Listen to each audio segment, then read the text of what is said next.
This week's edition of our Four Questions Journalist Spotlight is brought to you by Leff Atlanta Media, Atlanta's best journalist database. Subscribe at leffsatlantamedia.com.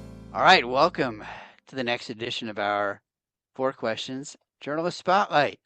We are talking today with Joe Ripley with 11Alive WXIA TV. Hey, Joe. Hey, how's it going, Mitch? Good, good, good. Is it Friday yet? It's almost Friday. I'm getting there. I'm getting there. I tell you, this time of year is always like, I like going to the holiday parties and stuff, but it's like last week I had like four in a week, and I'm like, maybe somebody could do these parties in January. I think, That's I think, wild. Like, spread the love, right? I know, and I have done that in the past. I've had like team parties. I was like, let's just do this in January. It's like less stress. It's just like don't have to worry about. I don't know, just Yeah. something Well, I about. guess the only issue there, Mitch, is if you set a New Year's resolution to either change your diet or cut out drinking or something like that, and then what's at these holiday parties? Endless food and drink. So you might run into some Yes. trouble there. That is a problem. I tend not to schedule my annual doctor's appointments within like 2 months after the holidays because I have to catch up, Smart man. because if I did it like, January 1st, my doctor would be like, your weight is up, your blood pressure is up, all your numbers are off. What's going on with you? I'm like, Thanksgiving, Christmas, post Christmas, New Year's Day, New Year's Eve. Yeah, I mean they should just not even do it. It's like when you go to the doctor and the nurse takes your blood pressure and she's like, "Oh, your blood pressure's up." It's like, "Well, yeah, because I'm in the doctor's office." So Right. This no, is like one of the most stressful times of my life right now. right, right, right, right, right. All right. So Joe, well, I want to talk about your new role at 11 Alive, but let's do this first. Let's talk about kind of the road that brought you to 11 Alive. What's the work history? What's the resume of Joe Wow. Ripley that brought you here? And Let me you let can me you take can you back in you can time. you can skip the stuff on your resume that you don't want to admit to if you want. Hey, it's still on there, Mitch. I can't deny that. But, I actually grew up in Peachtree City. So I was born in South Fulton Medical Center.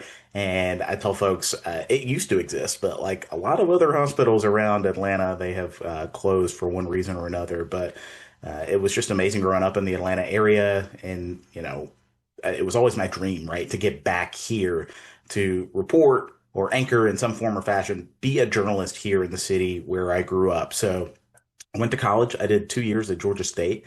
And I was actually a business major there. And then I got the idea, hey, what if I dealt more with people instead of numbers? And that seemed to do the trick because everything clicked from there on out. I always had a passion to tell people stories and connect people through some relatable form or fashion. So I transferred to the University of Georgia, entered Grady School of Broadcast and Journalism, Communications, and I got my degree there and started out in Columbus, Georgia. It was one of those things where, you have the end of the year finals, right? And, so I'm stressing about passing my finals, graduating, but also what am I going to do like the very next month, right? Sure. What am I going to do for a living? So the week of finals, I get a call from what would eventually be my first station, WRBL, the CBS affiliate in Columbus.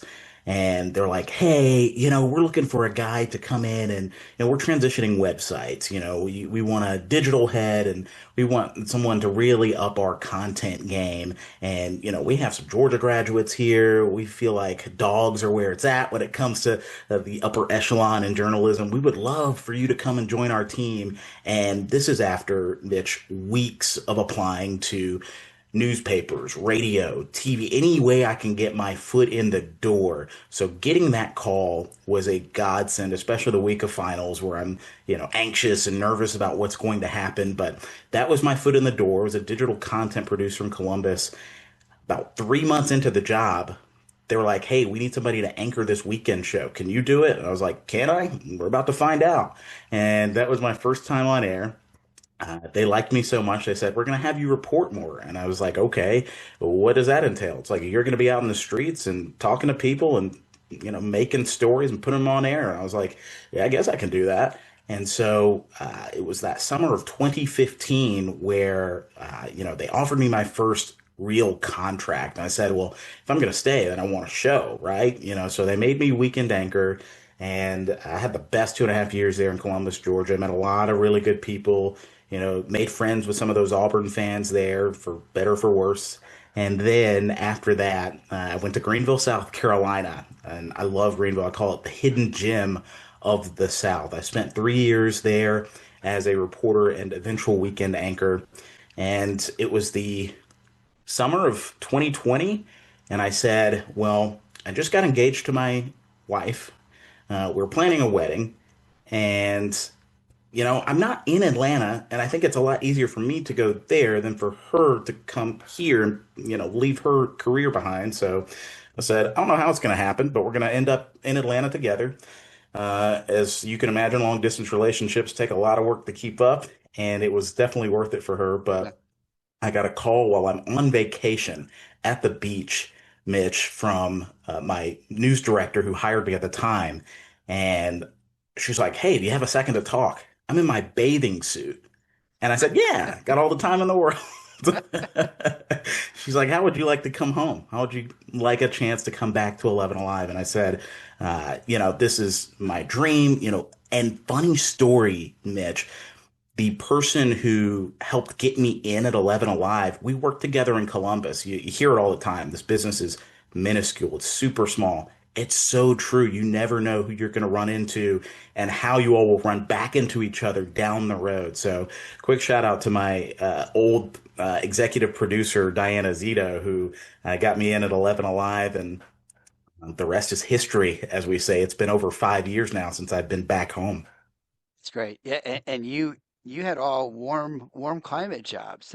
That's a great thing. I mean, when I worked for the CNN Student Bureau for a couple of years, and some of the students that were getting placed into jobs were like in Idaho Falls, Idaho, and Montana, and places like that. And I remember one young woman says, "I got this job offer in Idaho Falls, Idaho."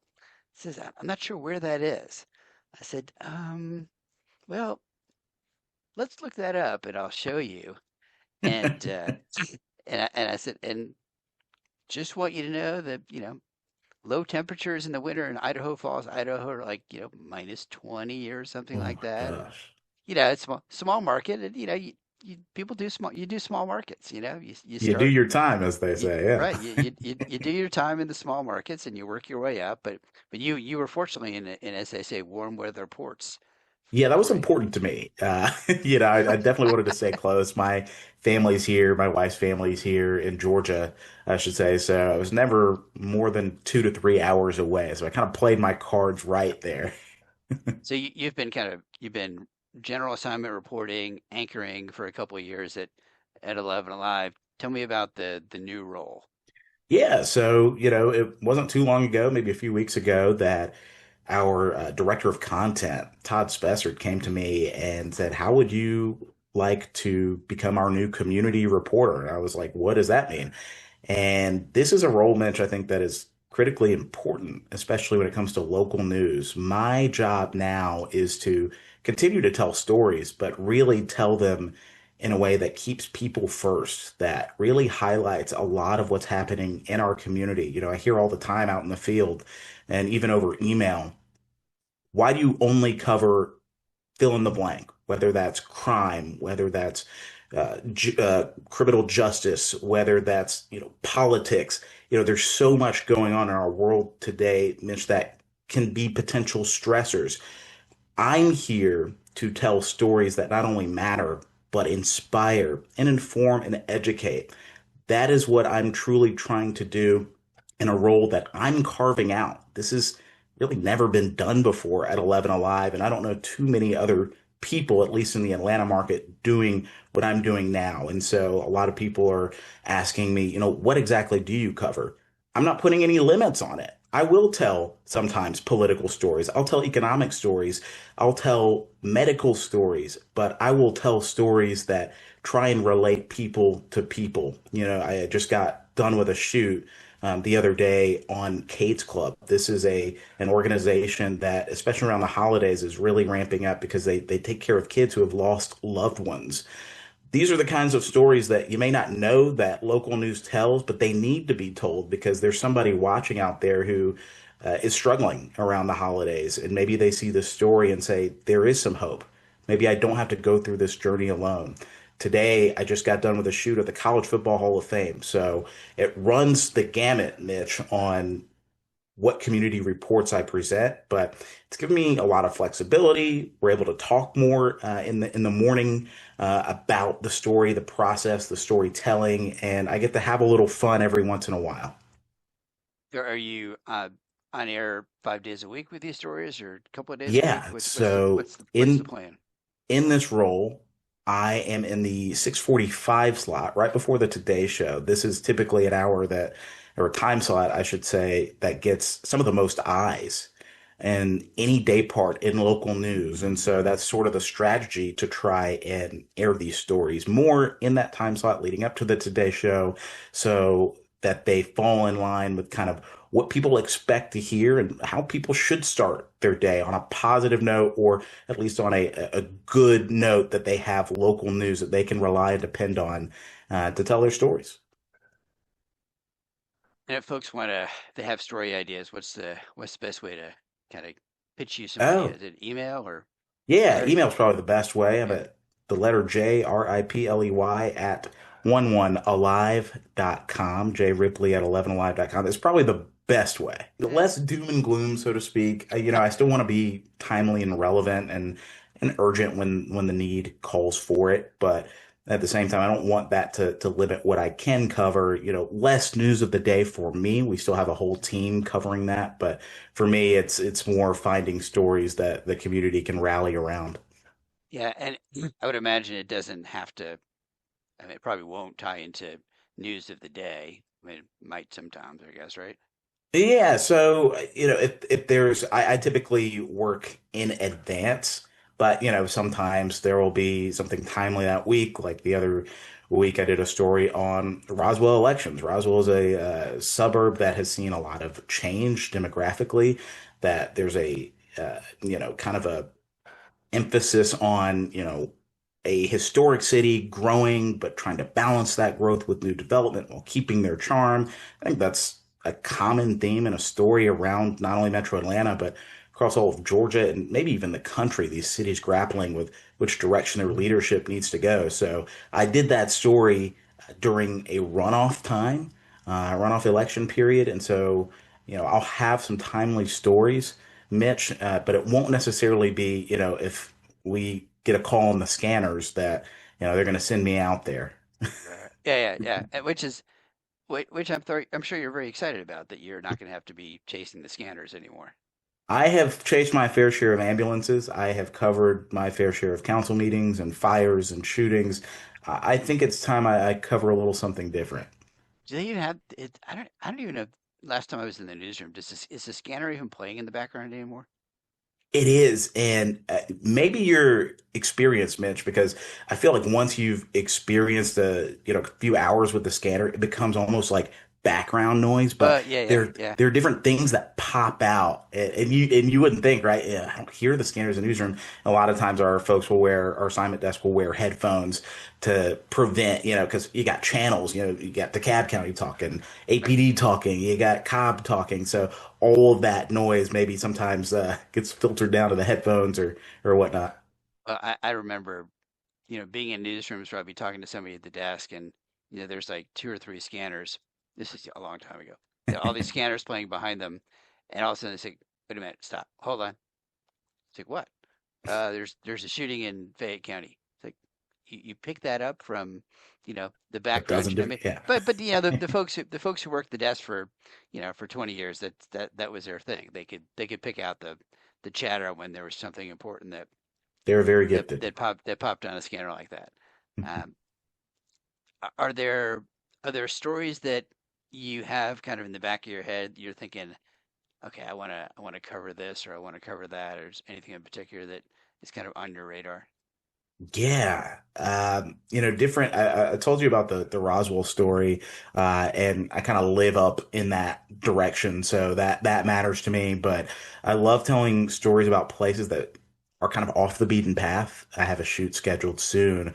We'll talk about the Chattahoochee Hills community and a new park expansion that's going up there. I love, really kind of lifestyle stories, stories that don't necessarily get a lot of press, but, at the end of the day, Mitch, it's if somebody's going through a situation, I love the tension, the grappling of, the common conflicts, almost remind me of your superhero posters in the background, what is the challenge? What is the problem? What is the solution? And if there is no solution, how can we get closer and make people more aware of this situation? So I wouldn't necessarily put myself in a box, so to speak. I love telling all kinds of stories, but I would normally gravitate to community economic development stories. If there's a new development somewhere and some people may be pushed out, or there's a chance for this city to get this new technology or new shopping center or new housing development. I love those stories, and of course, sports Yeah, it's funny. I did notice a couple months ago that you guys had hired a new race, religion, and culture. what was it? Culture. I knew there was a third one. There was three: race, religion, and culture. So is this kind of a direction or a trend to kind of hide these, you know, create these kind of franchises again? Because for so many years there, all the stations had health and education and business and all these different franchises, and that kind of went away, over the years. You don't Right. see that as much anymore. I'm not sure of the larger picture. I can only speak for our station, but I think our station has identified that people do want these stories. And rather than kind of bank on the luck of the draw, so to speak, and having these stories pitched maybe every other day or every other week, to have someone dedicated to truly telling those stories so that there's 100% chance, Mitch, of these stories getting told. Right. Well, and that's good, and I think it's good to have there's the different stations in town. There's always a little bit of a I don't know, yeah, what would you call it? There's like not a format, but there's a culture. There's a type of content, and each one is a little bit different.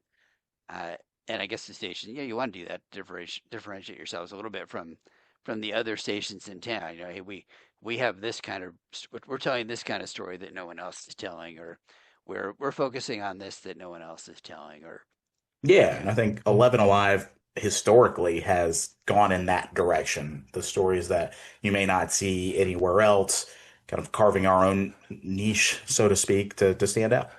yeah. All right, so let's go to the really hard question now. This is the hardest question that I Ooh. ask in any of these, and I hope you've taken a few hours and talked to your wife and prepared for this. So, what is the coolest thing about Joe that people might not know? Wow. They don't call me the talented Mr. Ripley for nothing. Ah, there we go. The coolest thing about me, I feel, Mitch, is that I am always involved. I'm somewhere all the time, and it's probably like not great for my sanity because I always have to be doing something. I can't just be sitting or resting, and I need to do that more. But I have been singing since I was probably babbling as a baby. And so that is probably one of the most meaningful things I have done outside of my work is that I've been in choirs, started singing in church and school, and now have found a great community group here in Atlanta. Shout out to Atlanta Master Chorale. And, that's led me to other opportunities on the stage, doing different musicals and productions all throughout Metro Atlanta. All right. So this next couple of questions is what I kind of call the little bit of a lightning round. So you don't have to give really long answers, kind of short, Okay. quick answers to these questions. Um, and you can choose last book you've read or the last podcast you've listened to. Ooh. Last podcast I listened to was Built for More, hosted by Danny Thompson, who is a renowned quarterback trainer. Reese Davis was a special guest on it. Really love that. Okay. Favorite local restaurant. I would say Grana. Grana. Okay. Is that up in the Roswell area? There are a couple locations. There's one in Okay. Buckhead-ish area around Piedmont, and then one in Roswell. I think there's one other location. Okay. What kind of food is that? Spot. Okay. Always looking for a good Italian place. Okay. Great meatballs if you ever get a chance to go. Ah, okay. All right. I'll have to check that one out. All right. Favorite guilty pleasure? Wrestling. Doing or watching? Watching. Although my last story in Greenville, I got to get in the ring, cut a promo, do a few moves. It was pretty sweet. All right. I'll see if I can pull that one up for the How for some background. else did you Favorite like? favorite local getaway? Ooh, does Asheville count as local? Yeah, it's local-ish. That's fine. That'll If work. if not Asheville, I'd say Chateau Elan is a close second. Similar vibe. Okay. And favorite non-work hobby? Singing. Singing. Okay.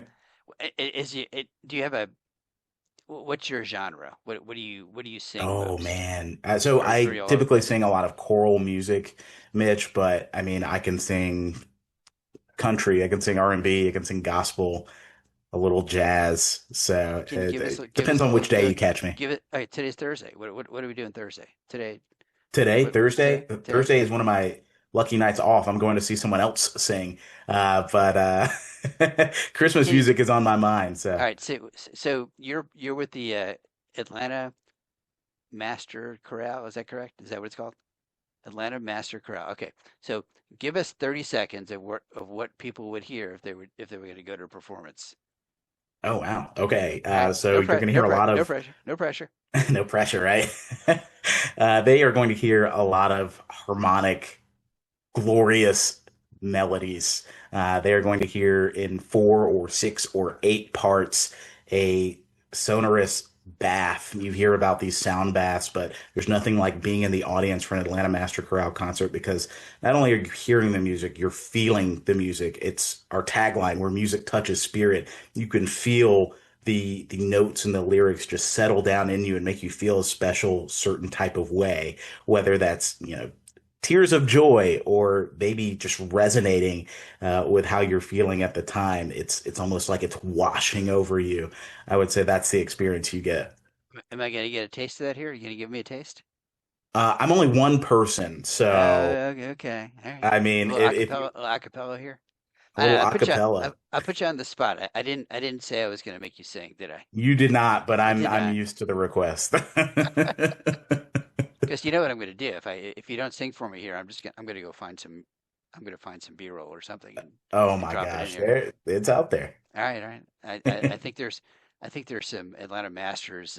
There's some video on their website that I Yeah, may pull. I couple of may years pull. ago, I got to sing a solo and Mary Did You Know with Atlanta Master Chorale. So that's definitely the highlight of my time there. Well, very good. We have been talking with Joe Ripley, the new community reporter. That's the community reporter? Is that the correct title? Community reporter? Yeah. Okay. The new community reporter with 11 Alive, WXIA TV. And you can catch his reports at 6:45 a.m. during the week. And scroll back a little bit, and he told you how to send him ideas. Thank you, Joe. We appreciate it. Thank you, Mitch. Always happy to hear from you and talk with you. And thank you for all you're doing for us journalists out there.